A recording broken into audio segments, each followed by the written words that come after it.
অনেকে ডাইরেক্ট হয়ে গেছি না আমরা? ডাইরেক্ট হওয়া বুঝেন? মনে করেন মোবাইলটা হাতে আছে, স্ক্রল করতেছেন করতেছেন করতেছেন, যাচ্ছেন, মনে হয় যে কিছু হারায় গেছে। ঘন্টাকে ঘন্টা, ঘন্টায় ঘন্টা আপনি স্ক্রল করতে নিচের দিকে যাচ্ছেন, কি হাতে দিয়েছেন নিজেও জানেন না। এটা বলে ডাইরেক্ট হয়ে যাওয়া।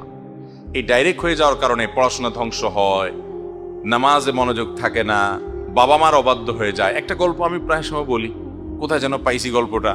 একটা যুবক সারাদিন শুধু বাসায় গেলে মোবাইল টিপে, সারাদিন মোবাইল টিপে, মায়ের দিকে বাবার দিকে একটু মহব্বতের সাথে তাকায়ও না।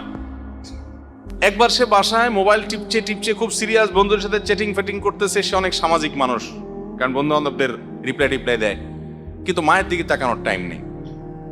হঠাৎ করে মোবাইলটা ধপাস করে রেখে মায়ের দিকে তাকায় আসে, নির্মল এবং পরিষ্কার একটা হাসি দিয়ে দিছে।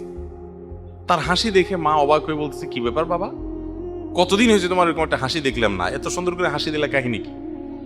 বলে, মা মোবাইলের চার্জ শেষ হয়ে গেছে।